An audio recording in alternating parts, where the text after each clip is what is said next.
আজকে আবার তোমাদের সামনে মানে বিষয়টা কি দাঁড়িয়েছে বলো না, আড্ডা মারতে মারতে সবাই সিরিয়াস হয়ে গেছে হট করে।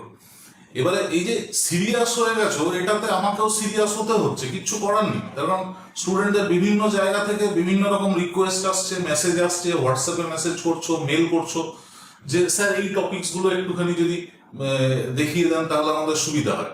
অবশ্যই দেখাবো, কিন্তু তার জন্য একটু সময় লাগবে। মানে আমি পরপর পরপর তোমাদেরকে টপিকস ওয়াইজ পরপর পরপর ভিডিওগুলো দিতে থাকবো।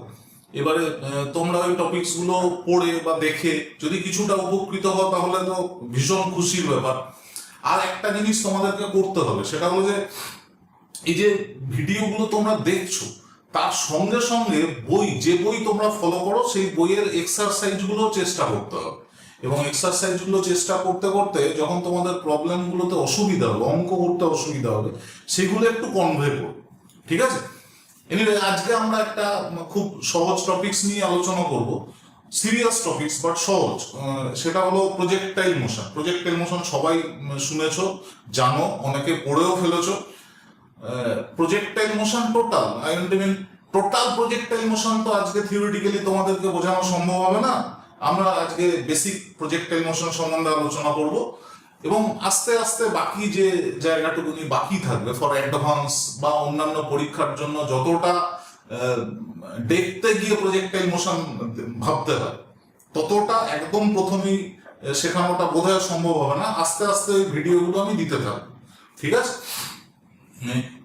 প্রথমে প্রজেক্টাইল মোশন পড়ানোর আগে একটু জায়গা দরকার আছে, দ্যাট ইজ ভেক্টর। ভেক্টরের একটা খুব ছোট্ট জায়গা তোমাদের কাজে লাগবে, সেটা একটু বলে নিই। জানো সবাই, তবুও একটু বলে নেওয়া। সেটা হলো যে ধরো এটা একটা vector, this one is a vector and this a vector is in 2D plane. That means এই বোর্ডটা যেরকম 2D plane, this one is X axis, এটা ওয়াই অ্যাক্সিস, এদিকটা পজিটিভ, এটা নেগেটিভ, এটা পজিটিভ নেগেটিভ, তোমরা সবাই পড়েছো। তাহলে এই অ্যালং দিস অ্যাক্সিস, এদিক বরাবর এই ভেক্টরটাকে দুটো কম্পোনেন্টে ভেঙে নেওয়া যেতে পারে, along this axis and perpendicular to this axis. এই অ্যাঙ্গেলটা যদি থিটা হয় তাহলে using basic trigonometry it will be a cos theta. This one is x component and this one is a sin theta actually. So obviously it will be a sin theta. This one is x component, this one is y component. জানো, এটুকুনি একটু দরকার আছে। আরেকটা জিনিস মাথায় রাখার আছে, সেটা হলো যে যখন তুমি এই cos theta এটাকে অ্যানালাইসিস করবে তখন এদিক বরাবর যদি কোনো প্রভাব, ইমপ্যাক্ট যদি থাকে তাহলে সেটা শুধু এটার উপরে এফেক্ট করবে, এটার উপরে করবে না। একই রকম ভাবে এদিক বরাবর যদি কোনো ইমপ্যাক্ট থেকে থাকে তাহলে সেটা শুধু এর উপরেই কোনোভাবে প্রভাব তৈরি করতে পারে, এর উপরে এর কোনো প্রভাব থাকবে না, ঠিক আছে? এখন আমরা যেটা করব সেটা হলো 2D মোশন। 2D মোশন মানে বিশাল কোনো ব্যাপার নয়। 2D মোশন মানে হলো 1D মোশনের দুটো দিক তোমাকে ভাবতে হবে, অর্থাৎ দুটো 1D মোশন এখানে ঠিকঠাক মতন কম্পাইল করতে হবে, তাহলেই বুঝে যাবে। 3D মোশন মানে বিষয়টা হলো যে তিনটে 1D মোশনকে ঠিকঠাক অ্যানালাইসিস করা। 3D মোশন একটা বিশাল কোনো কঠিন কনসেপ্ট, ঠিক আছে? এখানে আমরা 2D মোশন করবো, তাহলে 2D মোশনের ক্ষেত্রে একদম খুব সিম্পল, সেটা হলো যে আমরা দুটো 1D মোশনকে অ্যানালাইসিস করা শিখবো, ঠিক আছে? তো দুটো 1D মোশনের মধ্যে আবার একটু গন্ডগোল আছে। কিরকম আছে মানে এখানে ধরো এটা horizontal line and a particle is projected with a velocity v. This angle is theta. তাহলে আগে আমরা যেটা শিখলাম রেজলিউশন থেকে, সেটা হলো যে এই ভেক্টরটাকে বা এই ভেলোসিটিটাকে তুমি দুটো কম্পোনেন্টে ভেঙে নিতে পারো। This one is v cos theta and this one is v sin theta. ভেঙে নিতেই পারো। অ্যাক্সেলারেশন ডিউ টু গ্র্যাভিটি কোন দিকে কাজ করে? along this g, a equals to acceleration হিসেবে লিখলাম, ডিরেকশন দিলাম না। তো whenever আমি উপরের দিকের ডিরেকশনটা যখন দেখবো তখন it will be negative, and downward ভেলোসিটির দিকে এটা পজিটিভ হবে। পরে বেসিক্যালি যেটা ভাবার সেটা হলো যে এই যে ভেলোসিটিটা আছে, এই ভেলোসিটিটা হরাইজন্টাল ভেলোসিটি এবং এই ভেলোসিটির দিকে কোনো অ্যাক্সেলারেশন নেই, তাই তো? তাহলে এদিক বরাবর যদি কোনো অ্যাক্সেলারেশন না থাকে, এই ভেলোসিটিটা চেঞ্জ হবে না। That is why it is called uniform component. Uniform component, বুঝেছো? এই যে ভেলোসিটিটা এদিক বরাবর একটা অ্যাক্সেলারেশন কাজ করবে, so it will B non uniform component.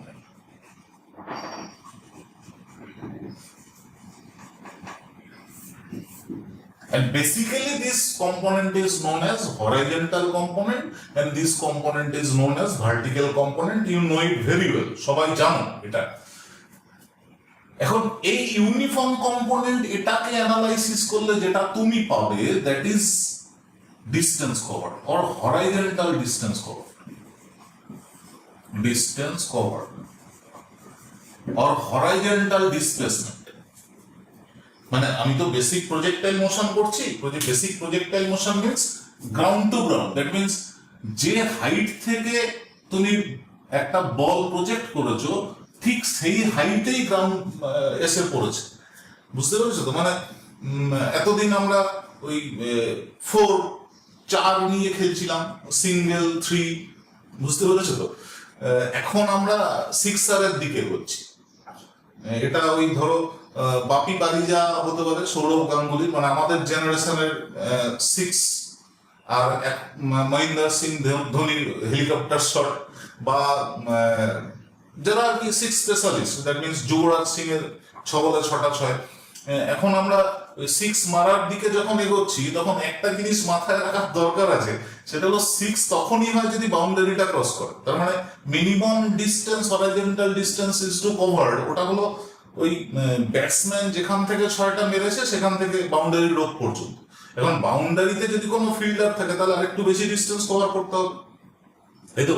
এবং তুমি বলতে পারো যে স্যার বল তো অনেক সময় গ্যালারিতে গিয়ে পড়ে, অবভিয়াসলি পড়ে, এবং সেক্ষেত্রে হয়তো গ্রাউন্ড টু গ্রাউন্ড এরকমটা হয় না, বাট এটা হলো part of A projectile motion. এটা প্রজেক্টাইল মোশনকে যখন আমরা আরো ভালো করে অ্যানালাইসিস করতে পারবো আর কি, তখন এটাকে খুব সহজে বুঝে যাবো। আরেকটা জিনিস মাথায় রেখো, যে সেটা হলো অনেক সময় দেখবে যে কোনো ব্যাটসম্যান 6 মারতে গিয়ে বলটা অনেক বেশি হাইটে উঠে গেল। তো অনেক বেশি হাইটে উঠে যাওয়া মানেই বাউন্ডারি ক্রস করবে এরকমটা। আবার অনেক ক্ষেত্রে দেখবে খুব সহজ সিম্পল টাইমিং হয়ে গেল, যার জন্য বলটা বাউন্ডারি ক্রস করে যেতে পারে। তার মানে খুব ইজিলি ওই হরাইজন্টাল ডিস্টেন্সটা কভার করে দিতে পারে। আবার অনেক ক্ষেত্রে ওই হরাইজন্টাল ডিস্টেন্স কভার করতে গিয়ে বিশাল একটা হাইট গেইন হয়ে গেছে, বাট হরাইজন্টাল ডিস্টেন্সটা কভার করতে পারেনি, এটাও হতে পারে। তার মানে there must be a certain mechanism.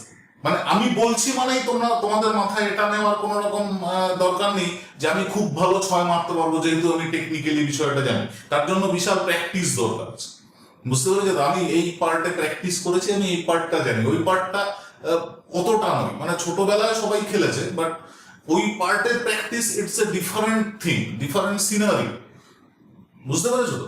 But expert হিসেবে যখন তুমি অ্যানালাইসিস করবে, মানে ফিজিক্সের ভিউ থেকে, তখন এই জিনিসগুলো ইজিলি অ্যাকসেপ্টেবল এক্সাম্পল হিসেবে নিতে পারো। তাহলে খুব সহজে টপিকসটা তোমার কাছে ছবির মতন তৈরি হবে। যে একজন ব্যাটসম্যান এগিয়ে জাস্ট বলটাতে একটা ফ্লিক করলো, ওভার বাউন্ডারি হয়ে গেল। একজন ব্যাটসম্যান দাঁড়িয়ে তার গায়ের সমস্ত শক্তি দিয়ে 6 মারার চেষ্টা করলো, সেই বলটা বিশাল হাইটে উঠে ক্যাচ আউট। এর পেছনে যে মেকানিজমটা কাজ করে, অর্থাৎ ফিজিক্সের দৃষ্টিভঙ্গি দিয়ে দেখতে গেলে যে বিষয়টা কাজ করে, সেটাকে তুমি এক্সপার্ট হিসেবে ভাবতে পারো। বুঝতে পেরেছো? এই জায়গাটা আমরা একটু কভার করার চেষ্টা করি, মানে বিষয়টা কিভাবে হয়। তো এই যে ডিস্টেন্স কভার, এই ডিস্টেন্স কভারটাও খুব ভাইটাল, প্রচন্ড দরকার। আবার আরেকটা জিনিস এখানে এই কম্পোনেন্টটাকে অ্যানালাইসিস করলে চলে আসে, that is height and also time,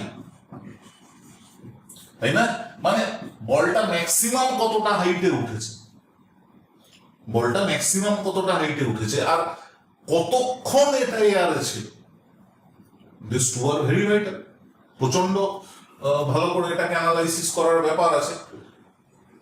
আরেকটা জিনিস অ্যানালাইসিস করার ব্যাপার আছে, সেটা হলো যে এই ইউনিফর্ম মোশনকে আগে আমরা অ্যানালাইসিস করব না নন ইউনিফর্ম মোশনকে আগে অ্যানালাইসিস করব।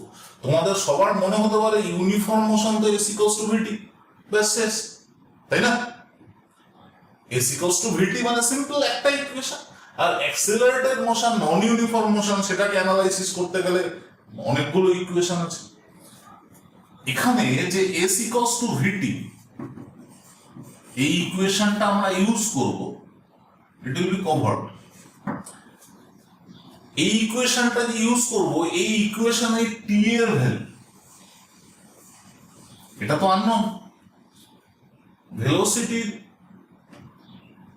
ভি কস থিটা ইজিলি পাওয়া যাচ্ছে, বাট টাইমটা তো আমি এখান থেকে পাবো না। টাইমটা কোথা থেকে পাবো? মানে ভার্টিক্যাল যে মোশনটা আছে, ভার্টিক্যাল ভেলোসিটি আছে, এটাকে অ্যানালাইসিস করব। সো এট ফার্স্ট তোমাকে এটাকে অ্যানালাইসিস করতেই হবে, দো ইট ইজ কম্পারেটিভলি টাফার।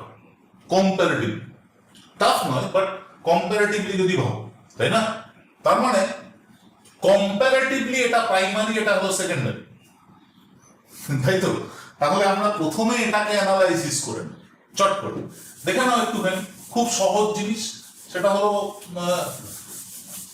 এতগুলো ইকুয়েশন তোমরা শিখেছো এতদিন ধরে, ওটা নিয়ে প্র্যাকটিস করেছো, এটাকে অ্যানালাইসিস করতে খুব একটা অসুবিধা হবে না। তারা আমরা অ্যানালাইসিসে চলে যাই। অ্যানালাইসিস, প্রথমে vertical motion.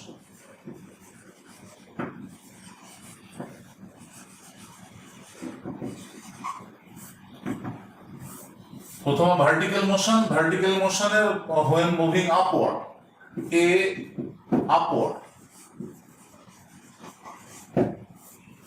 while moving upward its initial velocity u equals to v sin theta, in upward direction.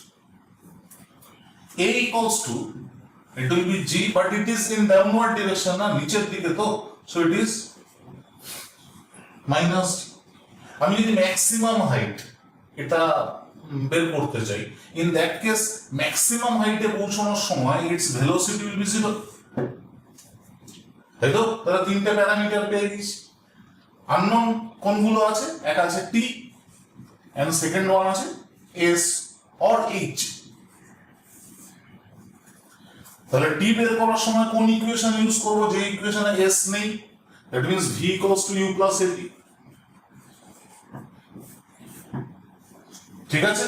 R S বের করার সময় কোন ইকুয়েশনটা ইউজ করব? যে ইকুয়েশনে টি নেই, কোন equation? V square equals to U square plus 2s। সিকোয়েন্সটা মনে রাখবে, তাহলে তোমাকে সব সময় খাতা পেন ধরে থিওরি প্র্যাকটিস করতে হবে, ঠিক আছে? তাহলে এই দুটো ইকুয়েশন এখানে ইমপ্লাই করব। Here 0 equals to V sin theta minus G T, আমি এটা টি আপওয়ার্ড লিখলাম, ঠিক আছে? So P upward equals to V sin theta by G. Simple. এই ইকুয়েশনের base 0 equals to V square sin square theta minus 2gh। So h equals to কত হবে? V square sin square theta by 2g। তার মানে কতটা height? V square sin square theta by 2g maximum height. আর উঠতে কত time লাগবে? That is ascending মোশনের সময় time লাগবে V sin theta by G. Clear? Now for downward motion B,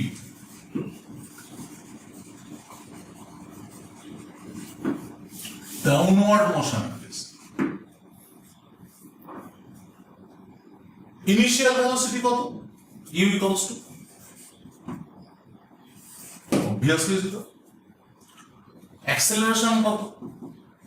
It will be g, and in this case downward যাবে তো velocity কোন দিকে হবে? Downward, and acceleration is also downward, that is why it will be plus. And displacement, it will be same, মানে যতটা উঠেছে ততটা নামলে তো হরাইজন্টাল একই জায়গাতে থাকবে না, একই প্লেনে থাকবে না। So s equals to h equals to v square sin square theta by 2g. So আমি মেনলি টাইম এখানে বের করতে হবে। তাহলে ইন দ্যাট কেস আমাকে ইকুয়েশন যেটা ইউজ করব, that will be s equals to ut plus half at square. Why? V is missing, simple. So here v square sin square theta by 2g equals to half of g into t downward square. From here t downward equals to v sin theta by g again. এখানে কত ছিল? It was v sin theta by g, and here also it is v sin theta by g. And তুমি যদি এটাও দেখে নাও যে final velocity কত হবে, simply using v square equals to u square plus 2s, here u equals to 0, so v final square equals to 2g into s means h, that means v square sin square theta by 2g, that is v final equals to v sin theta again. তার মানে কি দাঁড়ালো, যে ভেলোসিটিতে তুমি ছুড়েছিলে সেই ভেলোসিটিতে ওটা হাতে এসে পৌঁছেছে, এবং যে টাইম ধরে উঠেছে সেই টাইম ধরে নেমেছে। বুঝতে পেরেছো? তাহলে টোটাল কত টাইম ধরে এটা গ্রাউন্ডের উপরে আছে সেই টাইমটাকে বলা হয় টাইম অফ ফ্লাইট, অর্থাৎ total time taken it will B t. It is equals to t upward plus t downward. It is equals to 2t upward, যেহেতু দুজনেই same, equals to 2t downward equals to 2v sin theta.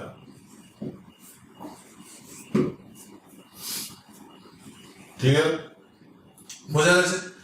তার মানে এই vertical component analysis করে আমি যে দুটো জিনিস ভালো করে জেনে নিলাম, দ্যাট ইজ কতক্ষণ ধরে এটা মাটির উপরে আছে, and second one maximum height gain কত।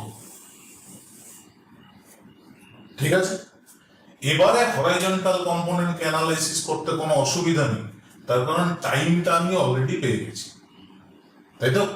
তাহলে হরাইজন্টাল ডিসটেন্স কভারড কত হবে?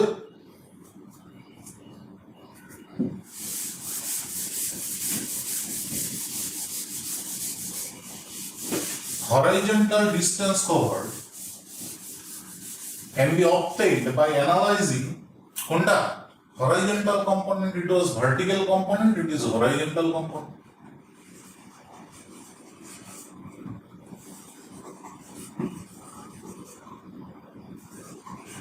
By analyzing horizontal component, you can find the distance covered. How? The horizontal distance covered equals to horizontal velocity, that means v cos theta, multiplied by total time, that is 2v sin theta by, it is equals to v square into 2 sin theta cos theta by g equals to v square sin 2 theta by g. তার মানে একটা projectile মোশনের ক্ষেত্রে যে তিনটে খুব necessary element বা যেগুলো তোমাদের কোনো প্রজেক্টাইল মোশনের ক্ষেত্রে বের করতে দেয়, you have to determine or had to determine কি কি, একটা হলো ম্যাক্সিমাম কতটা হাইটের উঠবে, সেকেন্ড হরাইজন্টাল কতটা ডিস্টেন্স কভার করবে, মানে কত দূরে গিয়ে পড়বে, এন্ড থার্ড ওয়ান কতক্ষণ ধরে এটা গ্রাউন্ডের উপরে আছে। তাহলে তিনটে জিনিস দেখো তোমাদের কাছে খুব সহজেই ক্লিয়ার হয়ে গেছে। বলছিলাম না যে দুটো 1D মোশন, এই দুটো 1D মোশনকে যদি একসঙ্গে তুমি কম্পাইল করতে পারো তাহলে প্রজেক্টাইল মোশনের বেসিক জিনিসটা অনেক সহজ হয়ে গেল। আচ্ছা, এবারে তোমাদের যেটা দরকার সেটা হলো equation of projectile motion. Equation of projectile motion সেটা কিরকম ভাবে বের করা যায়, চলো দেখা যাক বোঝানো যায় কিনা। খুব সহজ, যে ইকুয়েশন অফ প্রজেক্টাইল মোশন মানে এরকম নয় যে ইকুয়েশন করে দিলেই তোমরা সবাই বুঝে যাবে। ইকুয়েশন অফ প্রজেক্টাইল মোশন একটা বেসিক ইকুয়েশন তৈরি করে রাখলে এর পরে আস্তে আস্তে যখন ম্যাথমেটিক্সটা শিখবে তখন এই ইকুয়েশনটা কিভাবে কাজে লাগানো যায় সেটা আরো ভালো করে বুঝতে পারবে। ঠিক আছে, দেখে দেখ, ধরো একটা পার্টিকেল তুমি এই এক্স ওয়াই প্লেনে বা in this case horizontal and vertical এরকম একটা প্লেনের মধ্যে ভি ভেলোসিটিতে ছুড়েছো, this one is V cos theta, this one is theta, এটা হলো ভি সাইন থিটা। আগেই আমরা করেছিলাম। তো ওই পার্টিকেলটা ধরো এইভাবে গিয়ে কোনো একটা পয়েন্টে পৌঁছেছে, তোমার এই পাথটার একটা ইকুয়েশন বের করতে হবে। কিভাবে বের করবো, ধরো এখানে একটা পয়েন্ট আছে, এই পয়েন্টটা considering this one the origin, that means 0 0, ও এই পয়েন্টটা পি, এই পয়েন্টটা ধরে নাও এক্স ওয়াই প্লেনে, এক্স ওয়াই হলো কোঅর্ডিনেট অফ দিস পয়েন্ট। ঠিক আছে, আমার লোকাসটা বের করতে হবে। তাহলে এখানে এই পয়েন্টটাতে পৌঁছতে যদি টি সময় লাগে তাহলে ওই টি সময়ে, that not T, previous T নয়, একটা আরবিট্রারি, ঠিক আছে, ভি কস থিটা ভেলোসিটি নিয়ে হরাইজন্টাল টি সময় ধরে গেছে, and V sine theta velocity with acceleration minus G, এটা নিয়েও ভার্টিক্যালি কিছুটা হাইট গেইন করেছে, তাই তো? অর্থাৎ এখানে এই যে এক্স ডিস্টেন্সটা, this one is X, it is due to v cos theta and time t, and this distance, that is y, this is due to v sin theta g and that t, তাই তো? তাহলে এখানে x equals to, since this one is uniform, এখানে uniform motion টি arbitrary তুমি ধরেই নিয়েছো, তাহলে টি তো আননোন নয়, তার মানে এটাকে প্রথমে সহজে অ্যানালাইসিস করা যাবে। So here x equals to v cos theta multiplied by t, from here t equals to কত হবে, x by v cos theta, simple, তাই তো? and y equals to, vertical motion এর ক্ষেত্রে displacement equals to, I will use u v sin theta, u a and t as given parameter, displacement বের করতে হবে, so you have to use s equals to ut plus half a t square. So the equation is to be written as y equals to ut, that means v cos theta into t plus half a t square, it will be minus half g into t square, এর জায়গায় minus জি বসাও। নাও t এর value কত আছে, x by v cos theta বসিয়ে দাও, sorry it will be v sin theta না,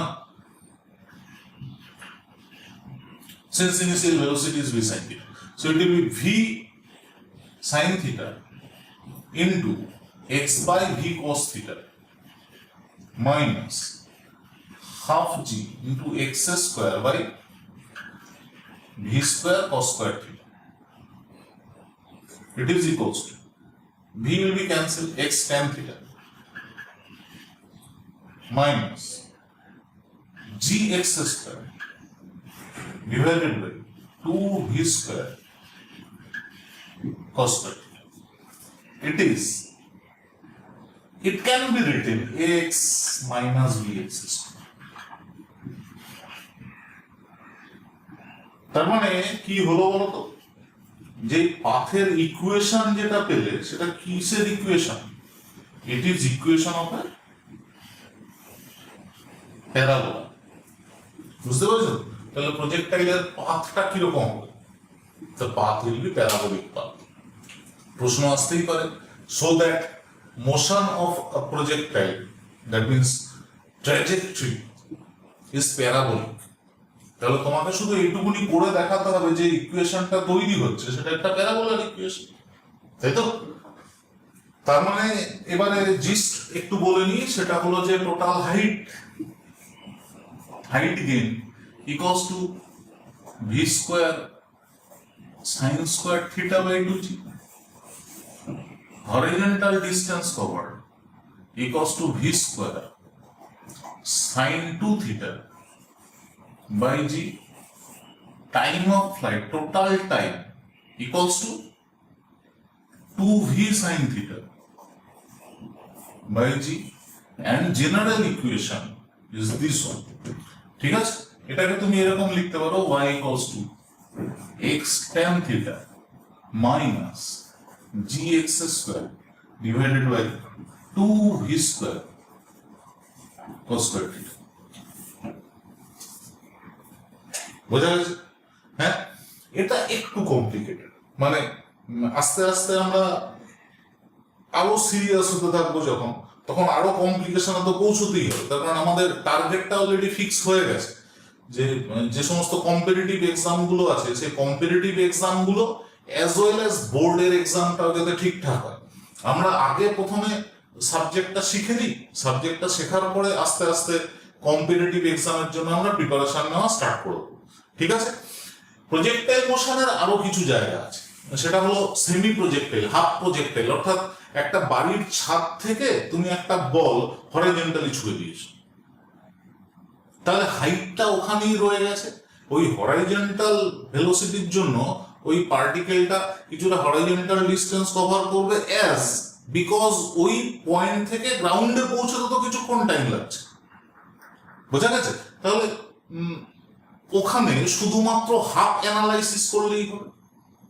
আবার এরকম হতে পারে যে তুমি গ্রাউন্ড থেকে একটা কোনো বডিকে, কোনো বস্তুকে ছাদে পাঠাতে চাইছো গ্রাউন্ড থেকে, সেখানে তুমি যদি একদম ছাদের কাছাকাছি কোনো জায়গা, মানে পাঁচিলের বা দেওয়ালের কাছাকাছি কোনো জায়গা থেকে ছোড়ো, তাহলে ইট will B vertical motion.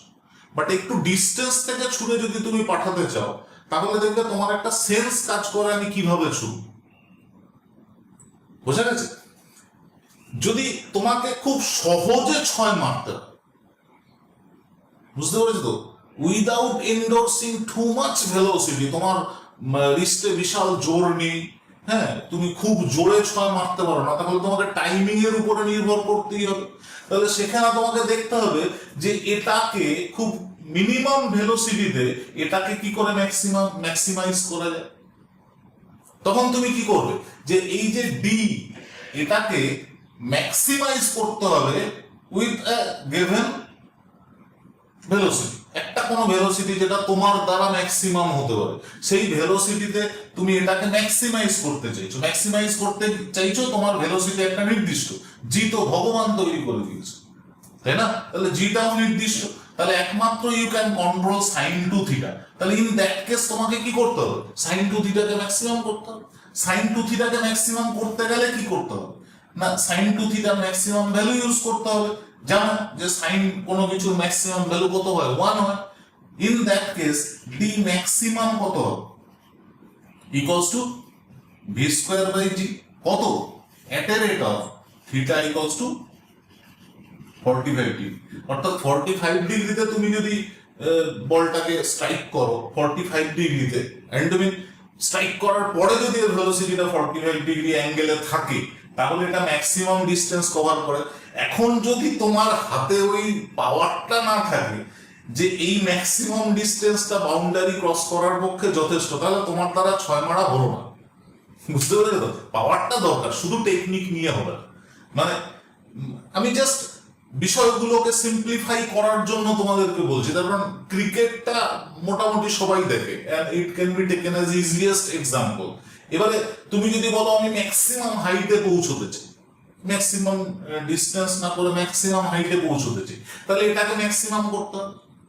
Height maximum করার একটাই মাত্র উপায়, ভি তোমার নিজের ক্ষমতা, জি অন্য কেউ দিয়ে দিয়েছে, তাহলে এটাকে ম্যাক্সিমাম করার উপায় কি আছে? এই সাইন স্কোয়ার থিটা, এটাকে ম্যাক্সিমাম করতে হবে। সাইন স্কোয়ার থিটা ম্যাক্সিমাম করার মানে কি? থিটাকে ম্যাক্সিমাম করতে হবে। দ্যাট মিনস থিটাকে 90 ডিগ্রি করতে হবে। থিটা 90 ডিগ্রি করা মানে কি? তোমাকে ওই বলটাকে ভার্টিক্যালি উপরের দিকে ছুটতে হবে। এখন ভার্টিক্যালি উপরের দিকে যদি ছোড়ো, তাহলে বলটার হরাইজন্টাল ডিস্টেন্স কভার কত হবে? ভার্টিক্যালি উপরের দিকে ছুড়ে দেখো না, একটা বল তোমার মাথাতেই এসে পড়বে, তার মানে in that case horizontal distance covered will be 0। বুঝতে পেরেছো? তার মানে বিষয়টা কি, এর পরে যা কিছু অ্যানালাইসিস করবে those are on this basis, but rather on the basis of analysing 1D motion in 2 frame. অর্থাৎ 1D মোশনটাকে যদি তুমি ভালো করে অ্যানালাইসিস করা শিখে যাও, তাহলে প্রজেক্টাইল মোশন বা অন্য কোনো মোশন, কম্পাউন্ড মোশন যেগুলো আছে, সেগুলোকে অ্যানালাইসিস করা অনেক সহজ হয়ে যাবে। ঠিক আছে? বোঝা গেছে? আমরা পরের দিন যদি সম্ভব হয় তাহলে প্রজেক্টাইল মোশনটাই আরেকটু এগিয়ে রাখবো, বা অন্য কোনো টপিকস, যে টপিকসটা তোমাদের এন্ট্রান্সের জন্য বা বোর্ডের জন্য কাজে লাগবে, এরকম একটা কোনো জায়গা নিয়ে আবার আমরা নতুন করে শুরু করবো। ঠিক আছে? ভালো থেকো সবাই।